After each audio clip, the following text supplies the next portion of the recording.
Hi Flosstube, this is Helen D, and today I'm going to do a tutorial for these snowflake ornaments that I've been making.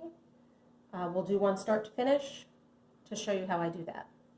First of all, the ornaments themselves, I found these white ones last year at AC Moore. I have been to AC Moore since they've started putting Christmas stuff out this year, and they do have them again, so they shouldn't be too hard to find. They were $1 each, full price. These wooden ones I found at Joann's, but they were part of a tube of ornaments. It was these and some like big giant plastic balls, and I got them like 90% off after Christmas, so I'm not sure if they'll have these specific ones. But a lot of the chain stores, craft stores, do have similar things that you could find to use. So that's where I found those. So the stitched piece itself, I've been using for mine this chart by the Trilogy. It has all these little snowmen on it. It's called Cheer. I've been doing this snowman here, and I've done some in this here, and then I also did some that were snowflakes. I just found a pattern out of a magazine and stitched some of the snowflakes. Some are multicolor, some are petite treasure braid or cry neck or whatever you have. Sizing wise, I'm using a size 45 button, which is 1 1/8 inches. So I want to make sure my piece is less than 1 inch. So I counted up on those snowmen, and if they were, 14 high, I would use a 16 count cloth to make sure they'd come out a little less than 1 inch. These are the buttons I use. It's Dritz. It's a covered button kit. This particular one came with this, I'm sure you can't see because it's clear, this clear plastic piece. It's a circle with a circle in the middle. This is your template. It would also come with, put them over here, this little piece of plastic, a little blue piece, and then the buttons themselves. They come in, there's the tops, and then the ones you buy in the stores will have the little button tab on them. For this project, that's fine because you'll have fabric behind your piece. You can also cut this out with wire cutters or bend it and get it out. It's not always the easiest. I have also bought kind of replacement packs. I get mine on Amazon. So there's 50 button tops and it comes with 50 button backs. You can choose to either get the ones with the button or what they call a flat back, which is a flat back. So for today, we'll use the one with the button just to show you that it will work just fine. I've also found, I got these on Amazon a while ago. They say that they're not available right now, but I looked last night and Joann's has them on their website, and I'm sure some of the other stores have them too. This is just a pack of all the different size button templates that you can get, so that I had some extras. But if you can find the kit that comes with one, it will be the size you need. So the stitching itself, I just used scrap fabric. I have not cut this down since I stitched it. This is what I stitched it on, and some of them are even smaller. When I'm grabbing my scrap of fabric, I just hold the clear template up to it to make sure that I can cut around it and slice it off, and that's what I've been using. So for this one, you take your template and you center up your design. So I'm centering my snowman, and then I'm just going to cut around the outer circle.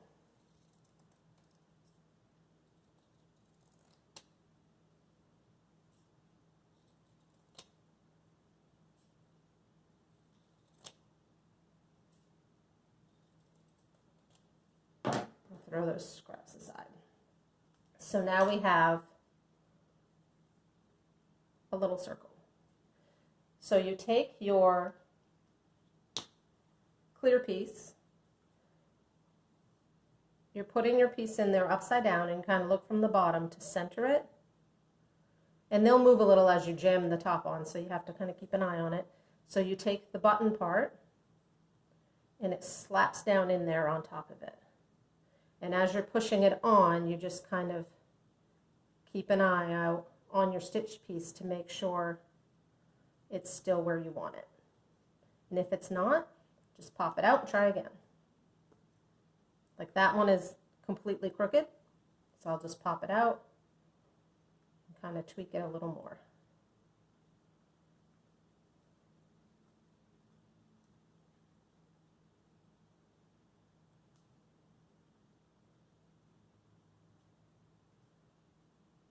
This scarf is giving me a hard time.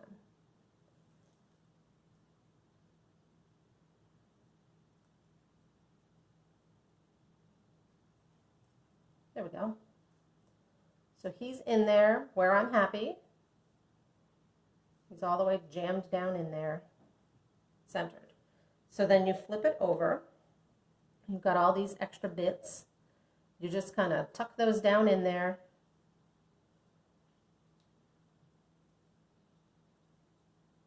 Squish them down in. Then you take your back and put it on there.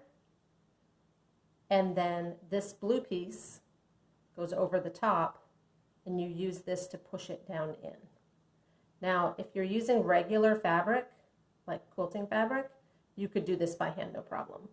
The Aida, especially, linen might still be as well, is thick.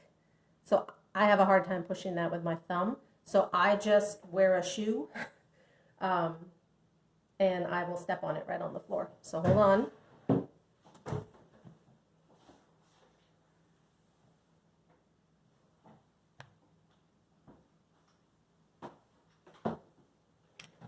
All right, so I stepped on that. Now that's nice and in there, and you just pop it out.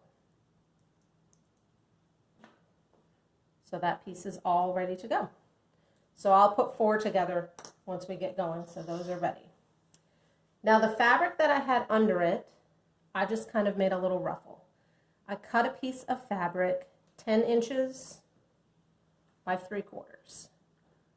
If you want a little more ruffle showing, cut it a little wider. But the 10 inches did seem to be the perfect size to go around the circle. I happen to have a thicker, I think it's a quilting thread. Any size, any thread would work, just if it's a thinner thread, don't pull it quite as tight. I'm using one of these long needles. These are the ones that Priscilla uses. They're a doll needle, a 5-inch doll needle.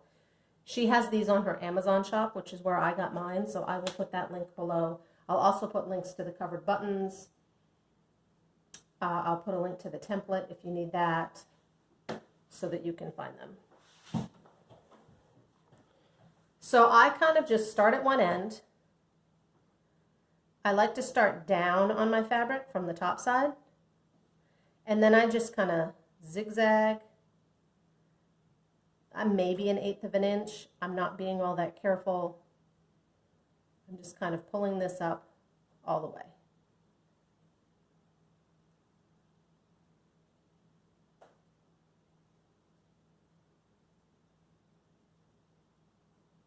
These needles are sharp. Ask me how I know. So when I get to the end, I do like to then go, I want the fabric down, so I think I can get one more small one out of that. So I kind of come up from the bottom so that it folds down a little bit. So then you just take these, push them down your needle, kind of pull it out the bottom. Pull it through. I leave myself some extra, not that much extra, and then I cut it off. So then I take a smaller needle, which is easier to work with, and on the side with the smaller amount of thread, I kind of pinch it together with the one next to it, the fold next to it, go around the top of them, and I just tie a little knot, just to kind of hold it in place So I'm just going to tie that off and then cut the extra off. Then I'll take my small needle again on the other side.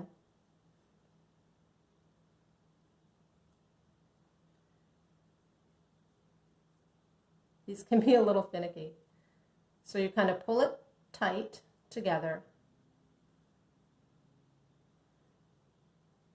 You're matching up those sides. You know, stretch it out a little if you think it needs to be bigger. And then I'm doing the same thing where I'm going from the side I'm at with my floss, my thread. Sorry, I had it folded funny. To the one next to it. And I'm just kind of going around it to hold it in place. This will all be covered up with the buttons, so if it's not pretty, no one's going to notice. Once you get that first one in there, then it holds together a little easier. So I'm going to go around those a couple times to hold that in place. Then I kind of pop through to the back.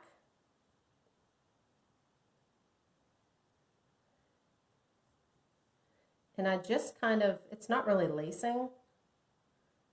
I go from one side to the other and pull through. And then I might pop over to the other side, do the same thing. Just kind of holds it together a little so it's easier to work with.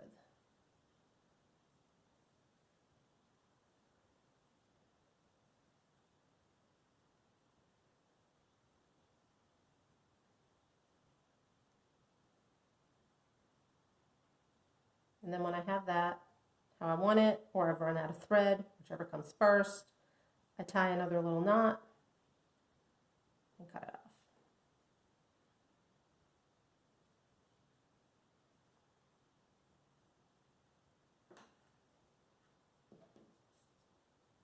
off.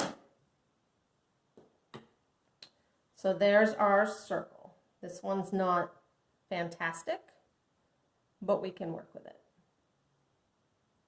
If your edges are kind of flopping how you don't want them when you get your hot glue out, you can just kind of glue them down a little. And because this is just a cotton fabric, you will have little bits of fraying. I don't mind because they're kind of rustic anyway.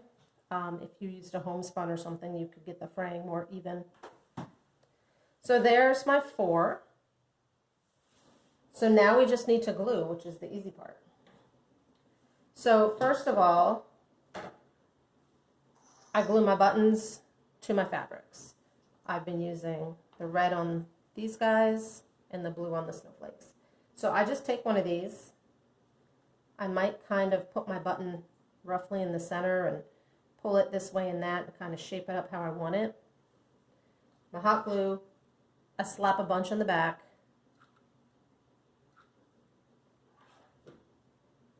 And then I just pop it. And then before the glue dries, if you want to pull or tug or get that where you want it, be careful because some of that hot glue will come out that back hole, and then you get hot glue strings everywhere. So there's one.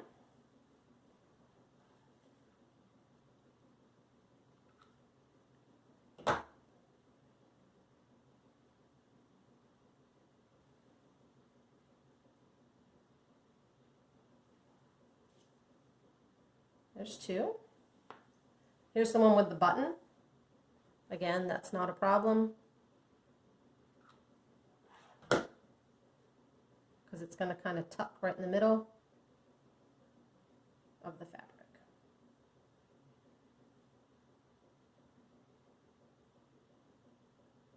There's 3.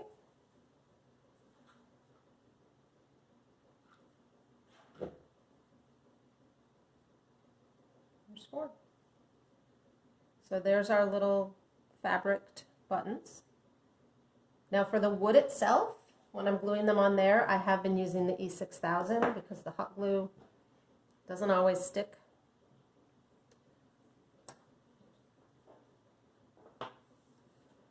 So if I'm doing a bunch at once, it seems this doesn't dry, you know, it's super fast. You have a little time.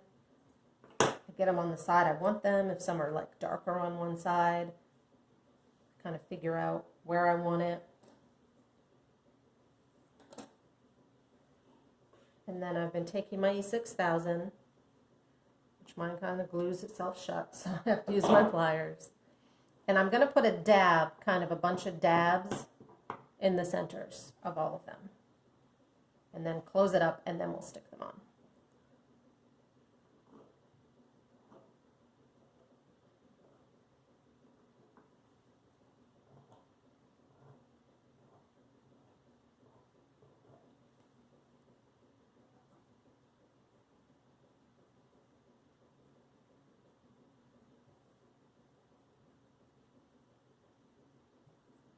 When I get that last one, I try and wipe it right off and put my cover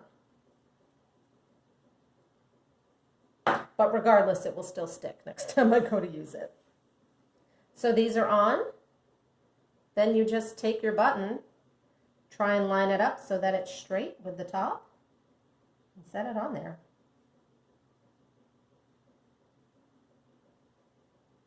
And they'll be good to go. I do then usually place these under a couple heavy books for a couple hours until I remember they're under there 2 days later, and that just lets the glue really sit up. With the snowflakes, you can just decide which side you want on the top.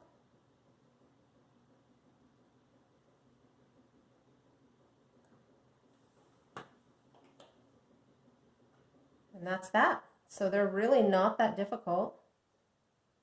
These little snowflakes, I could stitch one of these in like 10-15 minutes. They went really fast. The snowmen, I kind of did, 3 or 4 at a time. I would do all the white and then all the black. So those took a little longer. So that's all glued on there. You're good to go. I think I'm going to write the year on the back. Mine are going to be teacher gifts. I'll just write it on with a fine point Sharpie. And you're done. I hope this was helpful.